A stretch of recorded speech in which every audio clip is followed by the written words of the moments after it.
ರಾಜೀನಾಮೆದ ಇಂಗಿತ ವ್ಯಕ್ತಪಡಿಸಿದಾರಂತೆ sir. ಅಂದ್ರೆ ನನ್ನಿಂದ ಪಕ್ಷಕ್ಕೆ ಮುಜುಗರ ಆಗಬಾರ್ದು, ಅದೇ ಕಾರಣಕ್ಕೆ ನಾನೇ ರಾಜೀನಾಮೆ ಕೊಡ್ತೀನಿ ಅಂತಂದು ಹೇಳಿದಾರಂತೆ ಸರ್. ನಾಳೆ ಅದಕ್ಕಾಗಿ ಸಿಎಂ ಅವರು ವರಿಷ್ಠರ ಜೊತೆ ಮಾತುಕತೆ ನಡೆಸಕ್ಕೆ ದೆಹಲಿಗೆ ಏನೋ ಹೋಗ್ತಿದ್ದಾರೆ. ಇದ್ರ ಬಗ್ಗೆ ನನಗೇನು ಮಾಹಿತಿ ಇಲ್ಲ.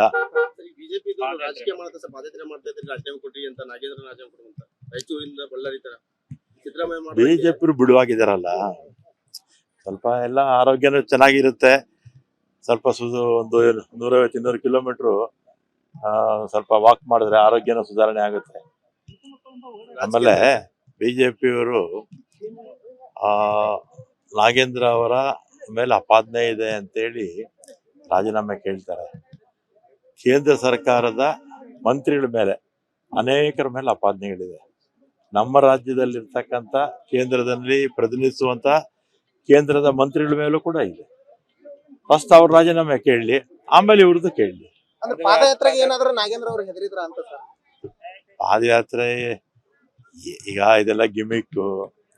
ಬಿಜೆಪಿ ಅವ್ರಿಗೆ ಗೊತ್ತಲ್ಲ ನಿಮ್ಗೆ, ಕೆಲಸಗಾರರಲ್ಲ ಅವರು, ಮಾತುಗಾರರು ಅಷ್ಟೇ. ಎಲ್ಲ ದೇಶದಲ್ಲೂ ಕೂಡ ಬಿಜೆಪಿ ಎಲ್ಲ ಧೂಳಿಪಟ ಆಗೋಗುತ್ತೆ. 29ಕ್ಕೆ ಪಾರ್ಲಿಮೆಂಟ್ ಅಲ್ಲಿ ವಿಪಕ್ಷದಲ್ಲಿ ಕೂತ್ಕೊಳ್ಳುತ್ತೆ. ದೇಶದಲ್ಲೂ ಕೂಡ ಬಿಜೆಪಿ ಪಕ್ಷ. ರಾಜ್ಯದಲ್ಲಂತೂ ಬಿಡಿ ಲೆಕ್ಕಕ್ಕೆ ಇಲ್ಲ ಅವರು. ಶಾಗೆ ಹತ್ಯೆ ಪ್ರಕರಣದಾಗ 3 ಮಂದಿ ಎನ್ಕೌಂಟರ್ ಆಯ್ತು ಸರ್. ಏನ್ ಸರ್ ವರದಿ ಏನಾದ್ರು ಬಂತ ಸರ್? ಯಾವ ಕಾರಣಕ್ಕೆ ಏನು ಸಿಒಡಿ ಕೊಟ್ಟಿದ್ವಿ. 4 ಕೇಸಸ್ ಇತ್ತು.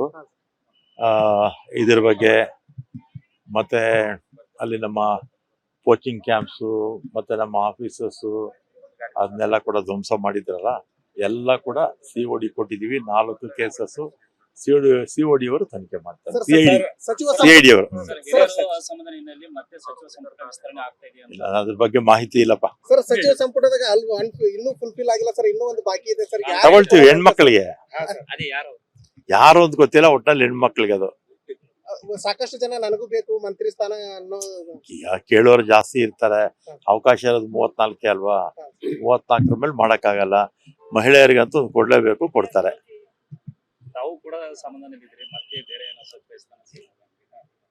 ಸಮಾಧಾನ ಆಗಿದೆ ಸರ್ ಖಾತೆ? ಇಲ್ಲ, ಸಮಾಧಾನ ಅಸಮಾಧಾನದ ಪ್ರಶ್ನೆನೇ ಇಲ್ಲ. ನೋಡ್ರಿ ಒಳ ಫಂಕ್ಷನ್ ಹತ್ರ ಸರ್ ಸಿಎಂ ಎದುರಿಗೆ ರಾಜೀನಾಮೆದ ಇಂಗಿತ ವ್ಯಕ್ತಪಡಿಸಿದಾರಂತೆ ಸರ್. ಅಂದ್ರೆ ನನ್ನಿಂದ ಪಕ್ಷಕ್ಕೆ ಮುಜುಗರ ಆಗಬಾರ್ದು, ಅದೇ ಕಾರಣಕ್ಕೆ ನಾನೇ ರಾಜೀನಾಮೆ ಕೊಡ್ತೀನಿ ಅಂತಂದು ಹೇಳಿದಾರಂತೆ ಸರ್. ನಾಳೆ ಅದಕ್ಕಾಗಿ ಸಿಎಂ ಅವರು ವರಿಷ್ಠರ ಜೊತೆ ಮಾತುಕತೆ ನಡೆಸಕ್ಕೆ ದೆಹಲಿಗೆ ಏನೋ ಹೋಗ್ತಿದ್ದಾರೆ. ಇದ್ರ ಬಗ್ಗೆ ನನಗೇನು ಮಾಹಿತಿ ಇಲ್ಲ. ಬಿಜೆಪಿ ರಾಜಕೀಯ ಮಾಡ್ತಾ ಸರ್, ಬಾಧ್ಯತೆ ಮಾಡ್ತಾ ಇದ್ರೆ ರಾಜೀನಾಮೆ ಕೊಟ್ರಿ ಅಂತ ನಾಗೇಂದ್ರ ರಾಜೀನಾಮೆ ಕೊಡುವಂತ ರಾಯಚೂರಿಂದ ಬಳ್ಳಾರಿ ತರ ಸಿದ್ದರಾಮಯ್ಯ ಬಿಜೆಪಿ ಬಿಡುವಾಗಿದಾರಲ್ಲ, ಸ್ವಲ್ಪ ಎಲ್ಲ ಆರೋಗ್ಯನೂ ಚೆನ್ನಾಗಿರುತ್ತೆ. ಸ್ವಲ್ಪ ಒಂದು 150-200 ಕಿಲೋಮೀಟರ್ ಸ್ವಲ್ಪ ವಾಕ್ ಮಾಡಿದ್ರೆ ಆರೋಗ್ಯನೂ ಸುಧಾರಣೆ ಆಗುತ್ತೆ. ಆಮೇಲೆ ಬಿಜೆಪಿಯವರು ನಾಗೇಂದ್ರ ಅವರ ಮೇಲೆ ಅಪಾದನೆ ಇದೆ ಅಂತೇಳಿ ರಾಜೀನಾಮೆ ಕೇಳ್ತಾರೆ. ಕೇಂದ್ರ ಸರ್ಕಾರದ ಮಂತ್ರಿಗಳ ಮೇಲೆ ಅನೇಕರ ಮೇಲೆ ಅಪಾದನೆಗಳಿದೆ. ನಮ್ಮ ರಾಜ್ಯದಲ್ಲಿರ್ತಕ್ಕಂಥ ಕೇಂದ್ರದಲ್ಲಿ ಪ್ರತಿನಿಧಿಸುವಂತ ಕೇಂದ್ರದ ಮಂತ್ರಿಗಳ ಮೇಲೂ ಕೂಡ ಇದೆ. ಫಸ್ಟ್ ಅವ್ರ ರಾಜೀನಾಮೆ ಕೇಳಲಿ, ಆಮೇಲೆ ಇವ್ರದ್ದು ಕೇಳಲಿ. ಅಂದ್ರೆ ಪಾದಯಾತ್ರೆಗೆ ಏನಾದ್ರೂ ನಾಗೇಂದ್ರ ಅವರು ಹೆದರಿದ್ರ ಅಂತ ಸರ್? ಪಾದಯಾತ್ರೆ ಈಗ ಇದೆಲ್ಲ ಗಿಮಿಕ್. ಬಿಜೆಪಿ ಅವ್ರಿಗೆ ಗೊತ್ತಲ್ಲ ನಿಮ್ಗೆ, ಕೆಲಸಗಾರರಲ್ಲ ಅವರು, ಮಾತುಗಾರರು ಅಷ್ಟೇ. ಎಲ್ಲ ದೇಶದಲ್ಲೂ ಕೂಡ ಬಿಜೆಪಿ ಎಲ್ಲ ಧೂಳಿಪಟ ಆಗೋಗುತ್ತೆ. 29ಕ್ಕೆ ಪಾರ್ಲಿಮೆಂಟ್ ಅಲ್ಲಿ ವಿಪಕ್ಷದಲ್ಲಿ ಕೂತ್ಕೊಳ್ಳುತ್ತೆ. ದೇಶದಲ್ಲೂ ಕೂಡ ಬಿಜೆಪಿ ಪಕ್ಷ. ರಾಜ್ಯದಲ್ಲಂತೂ ಬಿಡಿ ಲೆಕ್ಕಕ್ಕೆ ಇಲ್ಲ ಅವರು. ಶಾಗೆ ಹತ್ಯೆ ಪ್ರಕರಣದಾಗ 3 ಮಂದಿ ಎನ್ಕೌಂಟರ್ ಆಯ್ತು ಸರ್. ಏನ್ ಸರ್ ವರದಿ ಏನಾದ್ರು ಬಂತ ಸರ್? ಯಾವ ಕಾರಣಕ್ಕೆ ಏನು ಸಿಒಡಿ ಕೊಟ್ಟಿದ್ವಿ.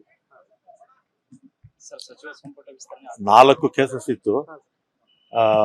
ಇದ್ರ ಬಗ್ಗೆ ಮತ್ತೆ ಅಲ್ಲಿ ನಮ್ಮ ಕೋಚಿಂಗ್ ಕ್ಯಾಂಪ್ಸು ಮತ್ತೆ ನಮ್ಮ ಆಫೀಸಸ್ ಅದನ್ನೆಲ್ಲ ಕೂಡ ಧ್ವಂಸ ಮಾಡಿದ್ರಲ್ಲ, ಎಲ್ಲ ಕೂಡ ಸಿಒಡಿ ಕೊಟ್ಟಿದೀವಿ. 4 ಕೇಸಸ್ ಸಿಒಡಿ ಅವರು ತನಿಖೆ ಮಾಡ್ತಾರೆ. ಸಿಐಡಿ ಅವರು. ಅದ್ರ ಬಗ್ಗೆ ಮಾಹಿತಿ ಇಲ್ಲಪ್ಪ ಸರ್. ಸಚಿವ ಸಂಪುಟದಾಗ ಇನ್ನೂ ಫುಲ್ಫಿಲ್ ಆಗಿಲ್ಲ ಸರ್, ಇನ್ನೂ ಒಂದು ಬಾಕಿ ಇದೆ ಸರ್. ತಗೊಳ್ತೀವಿ. ಹೆಣ್ಮಕ್ಳಿಗೆ ಯಾರು ಅಂತ ಗೊತ್ತಿಲ್ಲ, ಒಟ್ನಲ್ಲಿ ಹೆಣ್ಮಕ್ಳಿಗೆ ಅದು. ಸಾಕಷ್ಟು ಜನ ನನಗೂ ಬೇಕು ಮಂತ್ರಿ ಸ್ಥಾನ ಅನ್ನೋ ಕೇಳೋರು ಜಾಸ್ತಿ ಇರ್ತಾರೆ. ಅವಕಾಶ ಇರೋದು 34 ಅಲ್ವಾ? 34 ಮೇಲೆ ಮಾಡಕ್ಕಾಗಲ್ಲ. ಮಹಿಳೆಯರಿಗಂತೂ ಕೊಡ್ಲೇಬೇಕು, ಕೊಡ್ತಾರೆ.